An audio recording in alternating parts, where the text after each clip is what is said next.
अभी हम लोग जो पढ़ेंगे मुगलों का भारत आगमन। जिस तरह से हम लोग पहले पढ़े हैं कि यूरोपियों का भारत आगमन है ना, यानी यूरोप वाले जो है कैसे हमारे देश पर आए उसके बारे में हम लोग पढ़े हैं। उसी तरीके से अभी हम लोग पढ़ेंगे मुगलों का भारत आगमन, यानी मुगल लोगों का आगमन कैसे हुआ हमारे देश पे। तो हम लोग जानते हैं कि मुगल डायनेस्टी यानी मुगल साम्राज्य भारत के इतिहास का एक ऐसा साम्राज्य है जिन्होंने 1526 ईस्वी से 1857 ईस्वी तक शासन किया। 1526 से 1857, और इस दौरान एक से बढ़कर एक राजा हुए जिन्होंने भारत के इतिहास को बदल के रख दिया है। तो आज हम लोग उस मुगल डायनेस्टी के बारे में पढ़ेंगे कि आखिर वे लोग भारत आया कैसे, है ना। तो पहला ही टॉपिक पे हम अभी चर्चा करेंगे कि मुगल कौन है। ठीक है, देखिए मुगल कौन है, इसके लिए आपको बहुत पीछे जाना पड़ेगा। हम आपको लेके जाते हैं 1483 ईस्वी में। 1483 क्या है? बाबर का जन्म। बाबर का जन्म जो है वो हुआ 1483, और इसका जन्म जो है वो फरगना में हुआ था। कहाँ पर हुआ था? फरगना में हुआ था। और जब इसका जन्म हुआ है फरगना में, आखिर वो भारत आया कैसे, है ना। उस छोटे से काबिले से निकल के वो भारत आया कैसे, उसी के बारे में हम लोग यहाँ पर विस्तार पूर्वक पढ़ेंगे। तो फरगना में इसका जन्म हुआ। इसके पिता का जो नाम था शेख उमर शेख मिर्जा। उमर शेख मिर्जा उसकी उपाधि थी, और ये फरगना का शासक था। यानी बाबर के पिता जो है वो फरगना के शासक थे। फरगना वर्तमान देश बोलेगा तो उज़्बेकिस्तान।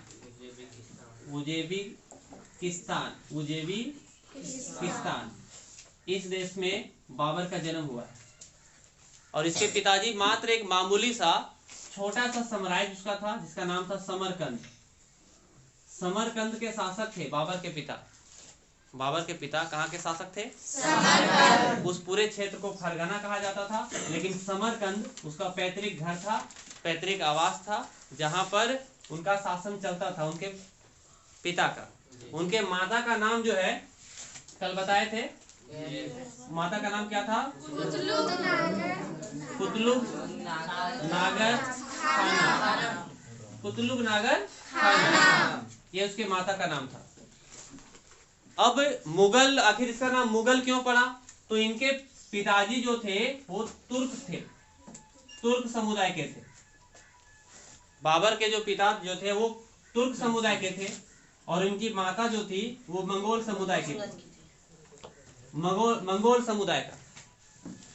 तो तुर्क उस समय क्या था, तुर्क और मंगोल दोनों ऐसे समुदाय था जो काफी ज्यादा लड़ाकू समुदाय के नाम से जाना जाता था।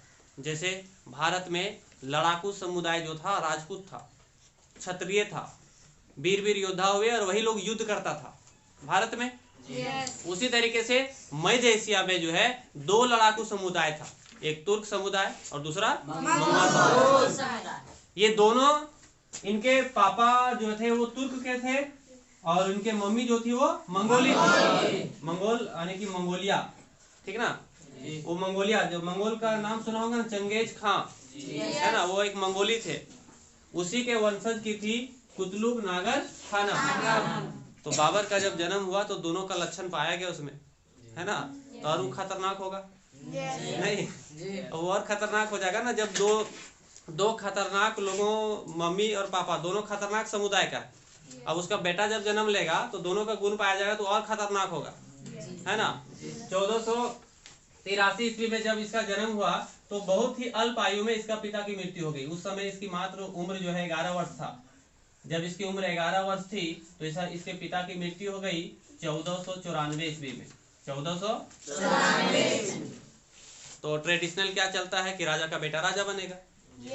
तो इसको 11 साल की उम्र में क्या बना दिया गया? राजा।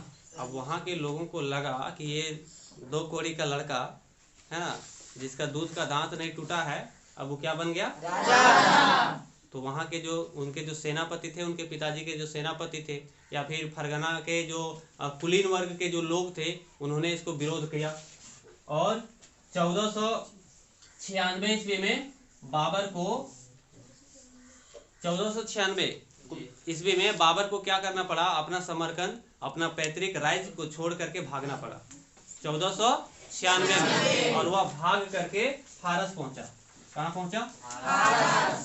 फारस का राजा जानता था कि बाबर उस वंशज का है जहाँ के लोग काफी निर्भीक होते हैं, निडर होते हैं, काफी डेयरिंग होते हैं वे लोग, इसलिए उन्होंने उसका शरण दिया।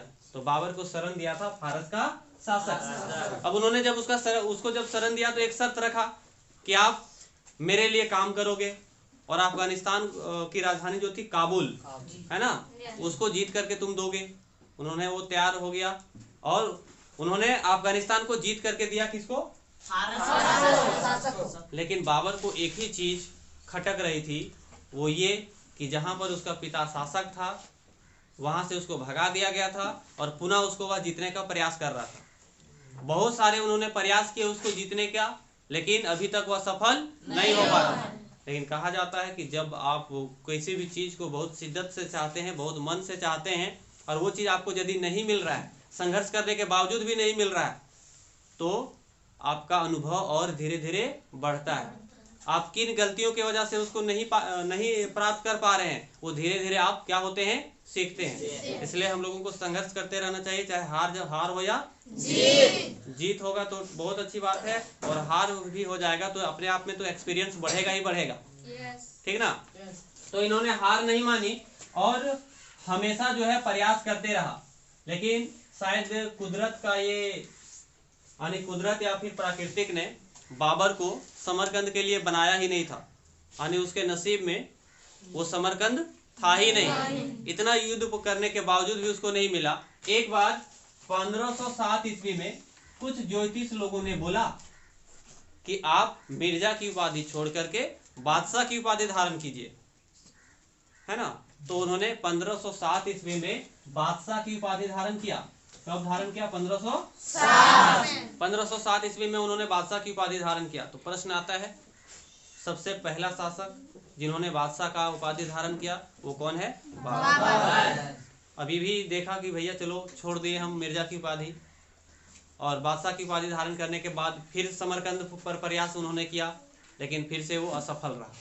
फाइनली वो लगभग समझ चुका था कि शायद हम इस क्षेत्र को नहीं जीत पाएंगे, और उन्होंने अपनी डायरेक्शन को बदला, दिशा को बदला, और फरगना को छोड़ करके वो भारत की ओर कूच कर दिया।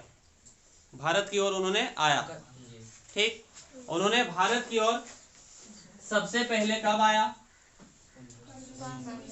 1519 में आया, और उनके भारत के कुछ क्षेत्रों को जीता, जैसे बाजौर, भैरा, फिर 1519 में ही पेशावर, है ना, 1519 में ही पेशावर को जीता था वो, और 1520 में पंजाब का सियालकोट को उन्होंने जीता। ठीक ना? इस प्रकार से जब वो भारत की ओर आया तो वह सफल हो रहा था, लेकिन वही वहां पर सफल नहीं हुआ। उन्होंने एक और अभियान चलाया 1524 में। क्या जीता था यहाँ पर? लाहौर और पंजाब के अधिकांश भागों को उन्होंने जीत लिया था। फाइनली हुआ क्या कि 1524 ईस्वी के समय भारत की स्थिति क्या थी? ये भारत के बाहरी क्षेत्रों को उन्होंने जीत रहा था। अब भारत की उस समय की स्थिति को हम लोग देख लेते हैं कि उस समय क्या भारत की स्थिति थी, भारत के आंतरिक भाग की क्या स्थिति थी। थोड़ा सा हम आपको पीछे लेके जाते हैं। मान लो कि अब सबके सब आप लोग पीछे चले जाइए और 1517 ईस्वी में आइए। ठीक, कल्पना कीजिए, इमेजिन कीजिए कि आप पहुंच गए हैं 1517 ईस्वी में, और उस समय का भारत क्या था वो देखिए, है ना। एक मूवी है टाइम मशीन। उस टाइम मशीन में आप बैठिए, वहाँ 1517 दबाइए और लोकेशन में दिल्ली सेट कर दीजिए। आप कहाँ चल जाइएगा? दिल्ली, 1517 वाला दिल्ली में। अब जब आप वहाँ पहुँचेंगे तो देखेंगे कि 1517 ईस्वी में दिल्ली सल्तनत का नया शासक इब्राहिम लोधी का ताजपोशी हो रही है, यानी 1517 ईस्वी में इब्राहिम लोधी शासक बना। दिल्ली सल्तनत का। दिल्ली सल्तनत कब से कब तक चली थी? 1206 से लेकर के 1526 तक। तो 1517 ईस्वी में दिल्ली सल्तनत का नया शासक बना था, वो था इब्राहिम लोदी। अब इब्राहिम लोदी जब शासक बन रहा था तो लोग इससे नाराज थे।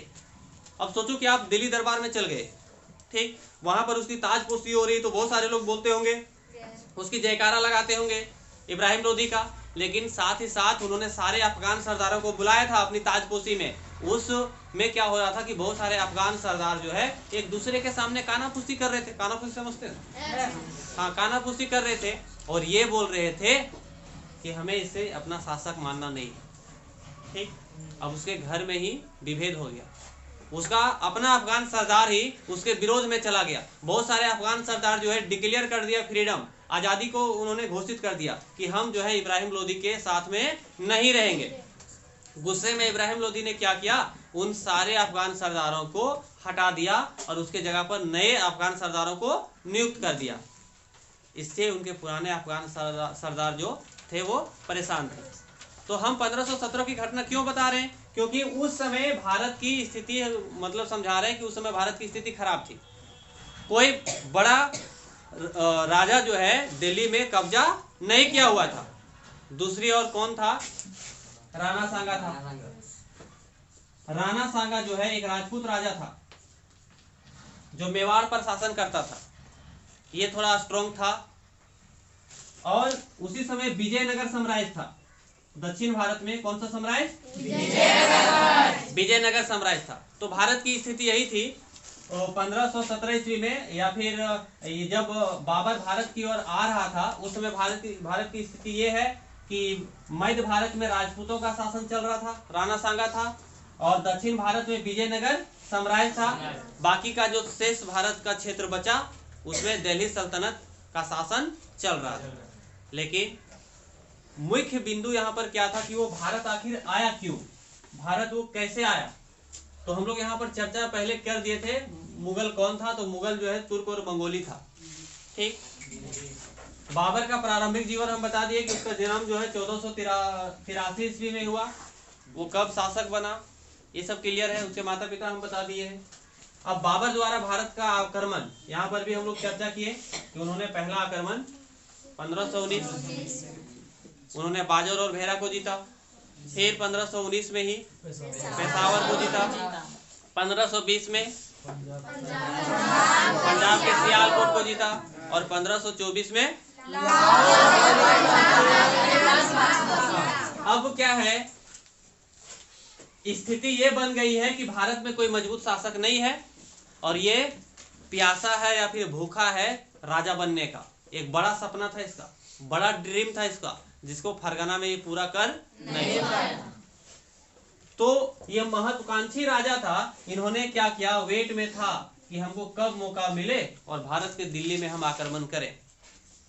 इसको बेहतर मौका तब मिला जब इब्राहिम लोधी का लोग विरोध कर रहा था। तो उनका जो फरगना यानी अफगान शासक जो थे, इब्राहिम लोधी के अफगान शासक यानी अफगान सरदार, उसमें से पंजाब का जो सरदार था वो था दौलत खान। पंजाब का जो शासक था वो था दौलत खान। इन्होंने एक चिट्ठी लिखी बाबर को, और इब्राहिम लोधी के जो चाचा जो थे आलम खान, ये भी नाराज थे अपने भतीजे से, है ना। तो इन्होंने भी उस बाबर दौलत खान के चिट्ठी में इन्होंने भी समर्थन जताई। तीसरा में था आपका राणा सांगा, इन्होंने भी उस चिट्ठी में समर्थन दिया। यानी ये तीनों लोगों ने मिल करके आमंत्रण किया बाबर को कि आप आइए और दिल्ली का जो शासक है उसको आप पराजित कीजिए और जितनी संपत्ति लूटना है उसको लूट लीजिए, उसके बाद भारत छोड़ देना है आपको, ठीक ना। यानी उसको इनवाइट किया गया था, किस लिए?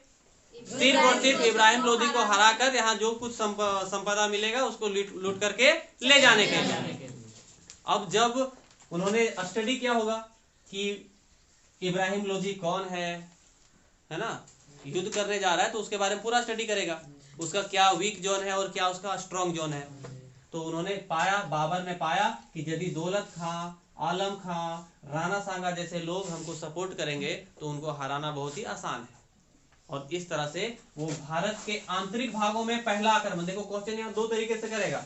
बाबर ने भारत पर पहला आक्रमण कब किया? तो 1519। लेकिन आएगा कि बाबर ने भारत के आंतरिक भाग में पहला आक्रमण कब किया? भारत के आंतरिक भाग में बाबर ने पहला आक्रमण कब किया? क्वेश्चन यदि आंतरिक जोड़ देगा उसमें, आंतरिक भारत पर पहला आक्रमण कब किया? तो 1526 ईस्वी में। तो इन दोनों लोगों, इन सारे लोगों का समर्थन जब उसको मिला तो अपनी सेना लेकर के वो भारत के आंतरिक भागों में घुसा, ठीक। और वो आंतरिक भाग कौन था? दिल्ली। और अपनी सेना को लेकर के जब आया तो उन्होंने युद्ध किया, पानीपत का प्रथम युद्ध। पानीपत का प्रथम युद्ध जो है वो था 1526, 21 अप्रैल 1526। अपने आप में ये युद्ध एक बहुत ही महत्वपूर्ण युद्ध है, क्योंकि यह एक ऐसा युद्ध था जिसमें युद्ध करने के नए टेक्निकों को अपनाया गया था। जैसे नए टेक्निक क्या थे इसमें? इस युद्ध में पहली बार तुगलमा नीति को अपनाया गया था। इस युद्ध में पहली बार कौन सी नीति को अपनाया गया? तुगलमा नीति को अपनाया गया। यह नीति भारत में पहली बार आया था। क्या था तुगलमा नीति? यानी तुर्क के लोग किस तरह से युद्ध करते थे, जैसे सेनाएं इस तरह से खड़ी है ना, विपरीत सेनाएं भी इस तरह से खड़ी है, दोनों सेनाएं आमने सामने आ गई है ना। जैसे तू देखता होगा टीवी वगैरह में, अब दोनों दौड़ेगा, पूरा मारना काटना शुरू कर देगा। अब तुगलका नीति में ये पता नहीं चलता था कि कौन सेना आक्रमण करेगा, है ना। सेना का कौन ग्रुप जो है वो आक्रमण करेगा, वो अगला को पता चलता नहीं था। जैसे मान लो ये बाबर का सेना है ना, और ये इब्राहिम लोदी का सेना। बाबर की यहाँ पर सेना जो है 100 सेना है इस ग्रुप में, 100 वो जो है इसकी ओर दौड़ा, तो इन्होंने ये भी इसकी ओर दौड़ना शुरू करेगा। दोनों आमने सामने पहुंचेगा। जैसे ही दोनों की तलवारें आमने सामने पहुंचेगी वैसे ही बाबर का सेना थोड़ा सा पीछे मुड़ने लगेगा, ठीक। अब इसका तो मनोबल बढ़ जाएगा, बोलेगा वाह डर रहा है हमसे, और थोड़ा दौड़ा करके ये सबको और पीछे लेके जाएगा। अब ये सब जब पीछे चलेगा तो फिर अचानक ये लोग मुड़ जाएगा, है ना। अचानक युद्ध करने के लिए सब तैयार हो जाएगा। उसके बाद ये सब जो है इधर से घेरेगा उसको। तब तक ये सब तो यहाँ एंट्री कर दिया और इस तरह से घेर के फिर उसको मार। तो इस नीति को कहते थे तुगलमा नीति। एक और नीति उन्होंने जो इस युद्ध में देखने के लिए मिला, यानी पानीपत का युद्ध में एक और जो युद्ध जो था वो था उस्मानी नीति। उस्मानी नीति स्पेशली तोप से संबंधित था। अच्छा, यह युद्ध में तोप का भी पहला बार प्रयोग किया गया था भारत में। इसके पहले तोप और बंदूक नहीं थे, तो तोप का पहला प्रयोग पानीपत के प्रथम युद्ध में, बंदूकों का भी पहला प्रयोग। उस्मानी विधि में क्या था कि यहाँ पर 50 सेना है तो बीच में यहाँ पर एक तोप, फिर यहाँ पर 50 सेना तो बीच में यहाँ पर तोप, इस तरह से। अब इधर की सेना जब आती थी तो जैसे ही ये सेना के सामने पहुंचती थी सबसे पहले तोप चलाया जाता था। तो इधर की जो सेना है, इस तरफ की जो सेना है, दोनों मतलब क्या कर सकते हैं, बहुत सारे लोग मारे जाते थे। और मतलब जैसे क्या है कि तोप चल गया तो धुआं जैसा फैल गया, हलचल मच गई पूरा, इधर उधर ये लोग भागने दौड़ने लगेगा, तब ये लोग फिर चुन चुन के मारना शुरू कर देगा। तो इस नीति को कहते थे उस्मानी नीति। कोई प्रश्न ये आता है कि बाबर ने पानीपत के प्रथम युद्ध में किस नीति को अपनाया था? तो पहला वाला नीति लिख लेना, तुगलमा नीति। अब वो तोप, प्रश्न ये आएगा कि बाबर ने तोप जो है किस नीति के अनुसार चलाता था? तो उस्मानी नीति। अब मान लो तोप का प्रयोग कर रहा है, बंदूक का प्रयोग कर रहा है, तो कहीं ना कहीं उसमें तोप चलाने वाले भी अच्छे लोग होंगे, बंदूक चलाने वाले भी अच्छे लोग होंगे। तो तोप चलाने का जो एक उसका मास्टर माइंड व्यक्ति जो था वो था उस्ताद अली कुली। ठीक है ना। प्रश्न इसको ध्यान में रख लेना है। उस समय जो तोप का जो संचालन कर रहा था बाबर की तरफ से उस्ताद अली कुली, और बंदूकों का जो संचालन कर रहा था वो था उस्ताद मुस्तफा। हाँ, ये दोनों के नेतृत्व में तोप और बंदूकों का भरपूर प्रयोग हुआ। राणा सांगा जो थे और दौलत खां जो थे और जितने अफगान सरदार थे वो इब्राहिम लोदी को सपोर्ट नहीं कर रहे थे। नतीजा क्या हुआ कि इब्राहिम लोदी का हार हो गई और उसकी मृत्यु भी उसी युद्ध में हो गई। इस प्रकार से 1526 ईस्वी में पानीपत का युद्ध में बाबर विजय हुआ। अब जब ये इसका विजय हो गया तो राणा सांगा भी खुश है और जितने अफगान सरदार हैं ये सारे के सारे खुश हैं इस बात को लेकर के कि अब इब्राहिम लोदी को इन्होंने हरा दिया। अब बाबर जो कुछ लूटना होगा लूट करके वापस चला जाएगा। लेकिन पिक्चर में क्लाइमेक्स अभी बाकी है। हुआ क्या कि ये रिटर्न जाने का प्लान नहीं बनाया। इसको समझ में आ गया कि एक ऐसे देश में हम आकर के जीते हैं जो खनिज संसाधनों से पूरा भरा हुआ है, और जब पहली युद्ध उन्होंने लड़ लिया ना तो एक और रिस्क लेने के लिए वो तैयार हो गया। अब राणा सांगा तो सोच रहे हैं कि अभी चला जाएगा उसके बाद दिल्ली पूरी हमारी, लेकिन ऐसा नहीं हुआ। बाबर ने राणा सांगा से युद्ध करने का निर्णय लिया कि यदि हमने राणा सांगा को हराया तो निश्चित तरीके से हम भारत का शासक बन जाएंगे। इसलिए जो लोगों ने उन्हें आमंत्रित किया अब उसी के विरुद्ध युद्ध करने के लिए वो तैयार हो गया। और खानवा का युद्ध हुआ 1527 ईस्वी में। 1527 खानवा का युद्ध हुआ। ये पानीपत हरियाणा में है और ये खानवा जो है राजस्थान के भरतपुर जिला में है। खानवा एक जगह का नाम है। ये राजस्थान के भरतपुर जिला में खानवा एक जगह है जहां पर दोनों सेनाएं आमने सामने हो गई। राणा सांगा को भी लगा कि जिसे हमने सब कुछ बताया वही आज हमारा दुश्मन बन गया है। तो दोनों सेनाएं जब आपस में एक दूसरे के सामने खड़ी हो गई तो राणा सांगा को भी पता था कि इसके पास तोप है और बंदूकें हैं, लेकिन राणा सांगा के पास भी काफी सूरवीर योद्धा थे, लेकिन वो भाला चलाने में माहिर थे, तलवार चलाने में माहिर थे, तीर चलाने में माहिर थे, लेकिन इसके पास आधुनिक तोप था और बंदूकें थी। इसके बावजूद भी दोनों ने डट कर जो है कड़ा मुकाबला हुआ। पानीपत से भी ज्यादा भयानक खानवा का युद्ध था। कारण क्या था? क्योंकि राणा सांगा जो राजपूत शासक था इसके पास काफी ज्यादा वीर योद्धा थे और इसके पास आधुनिक हथियार थे। तो टक्कर का मुकाबला चल रहा था। बीच में बाबर ने देखा कि शायद हम कमजोर पड़ रहे हैं, अपनी सेनाओं को एकत्रित किया और उन्होंने जिहाद का नारा दिया।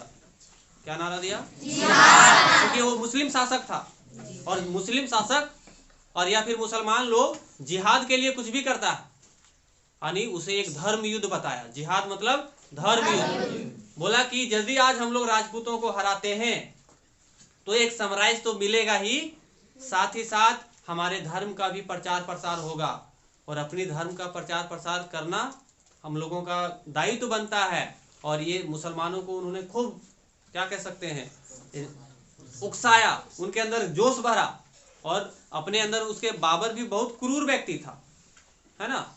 अपनी क्रूरता को भी 110% वो जगाया। मंगोल वंश का है वो, समझ में आ रहा है ना, और तुर्क दोनों का कॉम्बो है वो।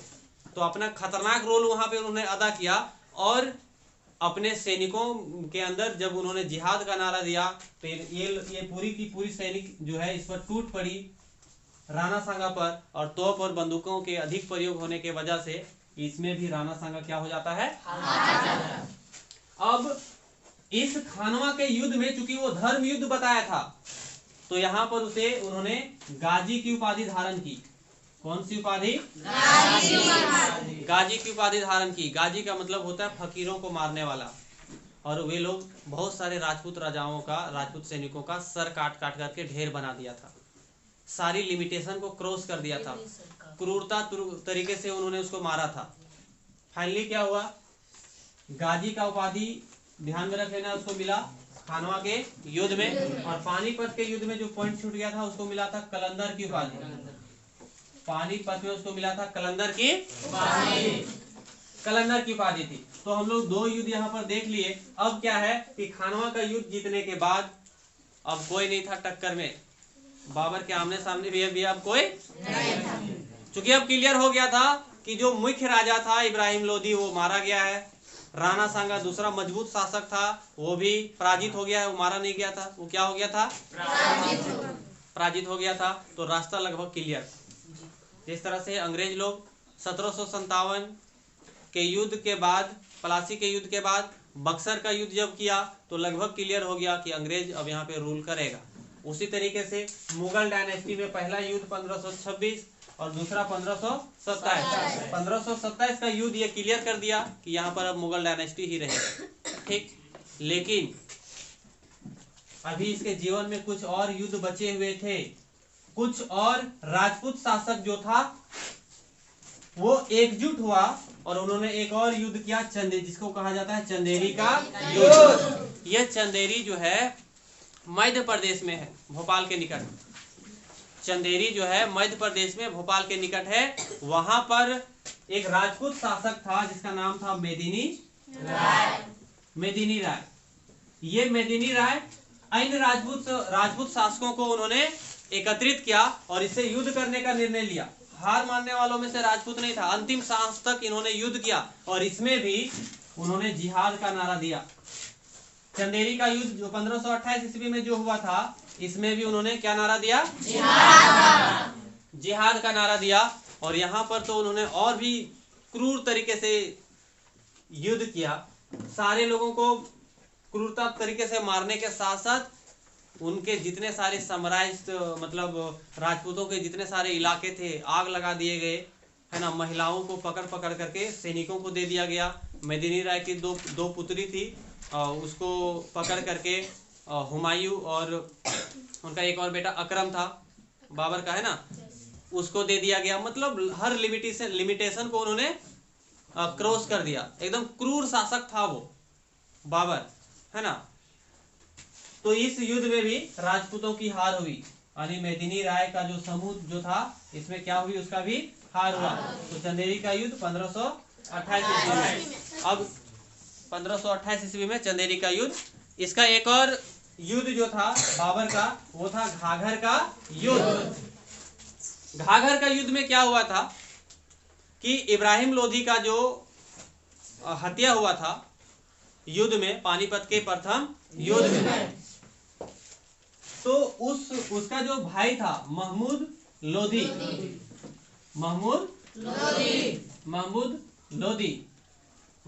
जो था ना, इब्राहिम लोधी का भाई था। इब्राहिम लोधी का क्या था, भाई था। और इन्होंने बदला लेने का प्रयास किया। इसको लगता था कि असली उत्तराधिकारी तो हम हैं, मेरा भाई मारा गया और यदि हम हराते हैं बाबर को तो फिर से दिल्ली सल्तनत मेरा हो जाएगा। ये सोच करके इन्होंने युद्ध करने का निर्णय लिया। इसमें बंगाल के शासक भी इसको सपोर्ट दिया, बहुत सारे अफगान शासक भी इसको सपोर्ट किया, यानी अफगान शासक, बंगाल का शासक, ये सपोर्ट किया महमूद लोधी को। अब उसके सपोर्ट के माध्यम से उन्होंने घाघर का युद्ध किया 1529 ईस्वी में। 1529 ईस्वी में यह एकमात्र ऐसा युद्ध जो, ये घाघर क्या है ना, घाघरा एक नदी है, ठीक है ना, घाघरा एक नदी है, उसी नदी के समीप यह युद्ध हुआ था, इसलिए इसको घाघर का युद्ध कहा जाता है। अब इस युद्ध में जल और स्थल दोनों जगहों पर युद्ध हुआ था। मतलब कुछ सेना लोग आपस में युद्ध कर रहा है और युद्ध करते करते नदी पे चला गया, तो दूसरा सैनिक जो है चाह रहा है कि हम उसको मारें, है ना, और उसको मारने के लिए वो भी नदी में कूद गया। इस तरह से जल में भी फैटाफैटी हो रहा है पूरा, है ना, और स्थल में तो इधर घमासान चल ही रहा है। इस प्रकार से 1529 का जो घाघर का युद्ध था, यहाँ पर भी बाबर विजय होता है। यानी बाबर एक ऐसा शासक जो अपने साम्राज्य को नहीं जीत पा रहा था, फरगना में समरकंद को नहीं जीत पा रहा था, अब भारत में आकर के बैक टू बैक विजय इसको प्राप्त हुआ। आपको एक चीज समझ में आया कि बाबर आखिर यहाँ पर इतना ज्यादा जीत क्यों रहा था? दो कारण थे। भारत के जो शासक थे वो एकमत नहीं थे, और दूसरा तोप का प्रयोग, बंदूकों का प्रयोग और जिहाद का नारा, ठीक ना, ये सब उसके प्रमुख कारण थे। अब इसकी मृत्यु जो है 26 दिसंबर 1530 ईस्वी को एक अज्ञात बीमारी की वजह से हो गया। अज्ञात बीमारी मतलब एक ऐसी बीमारी जिसको बचाने का बहुत प्रयास किया गया वेदों के द्वारा। वेदों को पूछा जाता था बताओ रे क्या बीमारी है हमको, तो वेद लोग कहता था कि हम लोग भी पगला गए, है ना, समझ भी नहीं आ रहा है कि आखिर इसको कौन सा बीमारी है। और उस बीमारी की वजह से 26 दिसंबर 1530 ईस्वी को उसकी मृत्यु हो गई। लेकिन अपने मरने तक वो भारत के लगभग सारे राजाओं को हरा चुका था, और इस तरह से वो मुगल डायनेस्टी को मजबूती से वो स्थापित कर दिया। तो भारत में मुगल डायनेस्टी की स्थापना करने का श्रेय बाबर को जाता है, वो 1526 ईस्वी। अब इसका बेटा जो है 1530 ईस्वी में शासक बना, ठीक ना, जिसका नाम था हुमायूं। अच्छा, इसके बाबर के बारे में ध्यान में रख लेना, इसकी एक बुक है तुजुक-ए बाबरी, फिर बाबर नामा। इस बुक में वो अपनी आत्मकथा लिखे हुए हैं, है ना। तो बाबर की अपनी आत्मकथा क्या है, तुजुक-ए बाबरी या फिर बाबर नामा। तो आज का क्लास हम लोग यहीं तक रखेंगे। यहाँ पर हम लोगों ने देखा कि मुगलों का भारत में आगमन किस तरह से हुआ और मुगल लोग यहाँ पर कैसे ही अपनी सत्ता को स्थापित किया।